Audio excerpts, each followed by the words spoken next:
नमस्कार, स्वागत है आपका बिहार समाचार में। बिहार की तमाम बड़ी खबरों की ओर बढ़ने से पहले एक नज़र सुर्खियों पर। सरकारी टीचर के लिए बड़ी खुशखबरी। अब ऑनलाइन अटेंडेंस बनाने से मिला छुटकारा। शिक्षा विभाग ने ले लिया बड़ा फैसला। अब वोट नहीं देने से नाराज पूर्व मुखिया ने तोड़ डाली सड़क। लोगों ने डीएम से लगाई गुहार। अब बीपीएससी के टीचर नहीं बनेंगे हेडमास्टर। हाईकोर्ट ने लगाई रोक, किया गया जवाब तलब। अब मोमबत्ती फैक्ट्री में लगी भीषण आग। जेसीबी समेत 50 लाख की संपत्ति जलकर राख। अब बाढ़ प्रभावित किसानों को मुआवजा देने का किया गया ऐलान। इस वेबसाइट पर करें ऑनलाइन आवेदन। रेलवे घाटे को लेकर मोदी पर भड़के लालू यादव। कहा अब ये कहीं रेल की पटरियां ना बेच दें। निषाद संकल्प यात्रा के दौरान सहरसा में गरजे वीआईपी चीफ मुकेश सहनी। बोले इस बार एकजुट होकर संविधान विरोधियों को धूल चटाएंगे। अब चले बढ़ते बिहार की मुख्य खबरों की ओर विस्तार से। दरअसल बिहार में सरकारी स्कूलों में जॉब करने टीचर की सबसे बड़ी समस्या ऑनलाइन तरीके से हाजिरी बनाना है। इसको बंद करवाए जाने को लेकर कई बार शिक्षक आंदोलन और शिकायत कर चुके हैं, लेकिन उनकी मांगों को पूरा नहीं किया जा रहा है। वहीं ऐसे में अब इन टीचर के लिए अच्छी खबर निकलकर सामने आई है। अब इन्हें ऑनलाइन हाजिरी से छुट्टी मिल गई है। इसको लेकर पत्र भी जारी कर दिया गया है। हालांकि इसको लेकर कुछ शर्तें भी रखी गई है। आइए बताते हैं आपको पूरी खबर क्या है। दरअसल इन दिनों बिहार के कई जिले बाढ़ की चपेट में आए हैं। ऐसे में इन जिलों में नौकरी करने वाले टीचरों को अपने स्कूल पहुंचने में काफ़ी कठिनाई हो रही है और कई तरह की समस्या का भी सामना करना पड़ रहा है। लिहाजा अब यह तय किया गया कि बाढ़ प्रभावित क्षेत्रों में कार्यरत शिक्षक अब मोबाइल ऐप के माध्यम से उपस्थिति दर्ज करने की बाध्यता से मुक्त होंगे। अब बता दें कि बिहार शिक्षा परियोजना परिषद ने 25 जून से शिक्षकों की ऑनलाइन हाजिरी के लिए शिक्षा कोष ऐप का इस्तेमाल शुरू करने का आदेश जारी कर दिया था। ऐसे में अब टीचर इस ऐप के जरिए स्कूल से 100 मीटर के दायरे में ही अपना हाजिरी बना सकते हैं। वहीं इसी बीच बाढ़ प्रभावित इलाकों में जॉब करने वाले टीचरों को समस्या होने लगी। लिहाजा अब शिक्षा विभाग के अपर मुख्य सचिव डॉक्टर एस सिद्धार्थ ने बड़ा निर्णय लिया है। वहीं शिक्षा विभाग के एसीएस डॉक्टर एस सिद्धार्थ ने व्यवहारिक निर्णय लेते हुए बाढ़ प्रभावित क्षेत्रों के शिक्षकों के लिए महत्वपूर्ण आदेश दिया है। दरअसल डॉक्टर सिद्धार्थ के निर्णय का उद्देश्य शिक्षकों को उन कठिनाई से मुक्त करना है जो बाढ़ जैसी प्राकृतिक आपदाओं के दौरान उनकी उपस्थिति दर्ज करने में आती है। दरअसल बिहार के जहानाबाद से एक बड़ी खबर निकलकर सामने आ रही है, जहां जहानाबाद जिले के लगरूमई पंचायत में एक पूर्व मुखिया ने चुनाव में वोट नहीं मिलने के कारण नाराज होकर सरकारी खर्च से बनी सड़क को तोड़ दिया। वहीं इस घटना से कई गांवों की आवाजाही प्रभावित हो गई है। वहीं ग्रामीणों ने इस मामले की शिकायत जिलाधिकारी से की है और पूर्व मुखिया के खिलाफ कार्रवाई की मांग की है।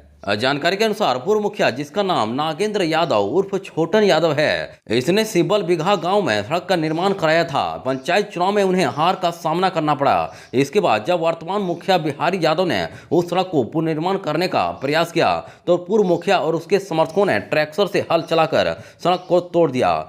दरअसल गांव वालों का कहना है कि पूर्व मुखिया ने गुस्से में आकर यह कदम उठाया क्योंकि उन्होंने उसे चुनाव में वोट नहीं दिया। वहीं सड़क टूटने के कारण ग्रामीणों को आने जाने में कठिनाई हो रही है। उन्होंने डीएम कार्यालय पहुंचकर अपनी समस्याओं को बताया और पूर्व मुखिया के खिलाफ कड़ी कार्रवाई की मांग की। वहीं ग्रामीणों ने बताया कि पूर्व मुखिया अक्सर उनके साथ गाली गलौज और मारपीट करता रहता था और अब वह उनकी आवाजाही को बाधित कर रहा है।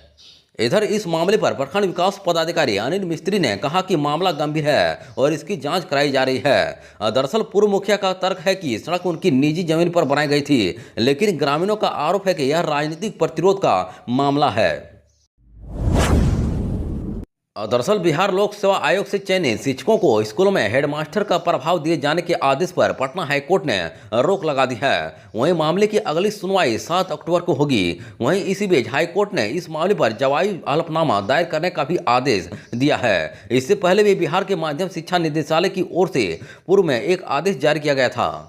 दरअसल इसमें कहा गया था कि माध्यमिक एवं उच्चतर माध्यमिक विद्यालयों में जिन नियोजित शिक्षकों के पास हेडमास्टर का प्रभाव है वह तुरंत बीपीएससी से चयनित टीचर को सौंप दें।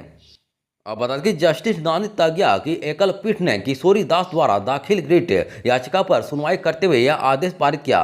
बता दें कि माध्यमिक शिक्षा निदेशक द्वारा इस आदेश को विगत 4 सितंबर को जारी किया गया था, जिसको लेकर नियोजित शिक्षक कई तरह के सवाल उठा रहे थे। वहीं याचिकाकर्ता के अधिवक्ता ने बताया कि राज्य सरकार के शिक्षा निदेशालय द्वारा इस आशय का एक पत्र जारी किया गया है, जिसके अनुसार राज्य के जिस किसी भी माध्यमिक और उच्चतर माध्यमिक विद्यालय में कोई भी नियोजित शिक्षक अधिक प्राध्यापक के प्रभाव में है तो वह अविलंब बीपीएससी द्वारा नियुक्त शिक्षक को विद्यालय के प्राध्यापक का प्रभाव सौंप दें। दरअसल कोर्ट को बताया गया कि बिहार सरकार के शिक्षा निदेशालय ने एक पत्र जारी कर निर्देश दिया था कि राज्य के जिस किसी भी माध्यमिक और उच्चतर माध्यमिक स्कूल में कोई भी नियोजित शिक्षक प्राध्यापक के प्रभाव में है तो वह अलेमा बीपीएससी से नियुक्त शिक्षक को अपना प्रभाव सौंप दें। वहीं कोर्ट को यह भी बताया गया कि सरकार ने प्राध्यापकों के पद पर नियमित नियुक्ति करने के लिए जो परीक्षा आयोजित कराई थी उसका परिणाम अभी तक नहीं आया है। वहीं परिणाम आने के बाद सभी विद्यालयों में प्राध्यापक का पद स्वयं ही भर जाएगा।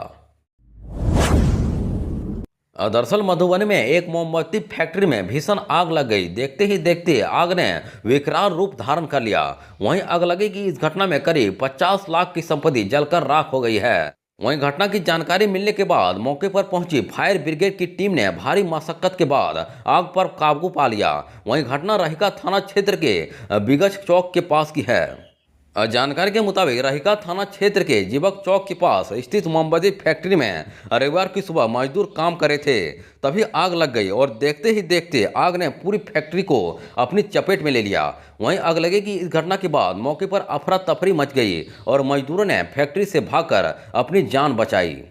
दरअसल फैक्ट्री मालिक सुनील कुमार और स्थानीय लोगों द्वारा घटना की जानकारी दिए जाने के बाद मौके पर पहुंची पुलिस और फायर ब्रिगेड की टीम पहुंची। वहीं दमकल की टीम ने भारी मशक्कत के बाद आग पर काबू पाया। वहीं अगलगी की इस घटना में एक जेसीबी के अलावा अन्य सामान जलकर राख हो गया। दरअसल बिहार के मुख्य विपक्षी पार्टी राजद के सुप्रीमो और पूर्व रेल मंत्री लालू प्रसाद यादव ने ट्वीट कर रेल में हो रही घाटे को लेकर सवाल उठाया है। वहीं लालू ने कहा कि अब यह कहीं रेल की पटरियां ना बेच दें। इसके बाद लालू यादव ने जोरदार हमला बोला है। इसके साथ ही लालू यादव ने कई अन्य मुद्दों को लेकर भी सवाल पूछे हैं। दरअसल राजद सुप्रीमो ने पूर्व रेल मंत्री और आरजी अध्यक्ष लालू प्रसाद यादव ने रेलवे में घाटे के बहाने केंद्र सरकार पर निशाना साधा है। वहीं सोशल मीडिया प्लेटफॉर्म एक्स पर पोस्ट साझा कर मोदी सरकार की नीति पर सवाल उठाए हैं। उन्होंने रेल सुरक्षा पर भी सरकार को घेरा है। वहीं रेलवे में हो रहे घाटे का जिक्र करते हुए लालू ने लिखा कि सारे अलोकप्रिय फैसले लेने के बावजूद सरकार कहती है कि रेलवे घाटे में है। अब बता दें कि लालू यादव ने एक्स पर लिखा कि 10 वर्षों में मोदी की एनडीए सरकार ने रेल का किराया बढ़ा दिया, प्लेटफॉर्म टिकट का दाम भी बढ़ा दिया, स्टेशन बेच दिए और जनरल बोगियां घटा दी। वहीं बुजुर्गों को मिलने वाला लाभ तक खत्म कर दिया गया। उन्होंने रेल सुरक्षा को लेकर भी सवाल उठाते हुए लिखा कि सेफ्टी सिक्योरिटी घटाने के कारण रोज हादसे हो रहे हैं, फिर भी कहते हैं कि रेलवे घाटे में है। वहीं अब यह कहीं रेल की पटरियां ना बेच दें। दरअसल बिहार सरकार ने सितंबर महीने के पहले सप्ताह में आई बाढ़ से फसल को हुए नुकसान के लिए किसानों को मुआवजा देने का फैसला किया है। वहीं कृषि विभाग ने इसके लिए किसानों से ऑनलाइन आवेदन मांगे हैं।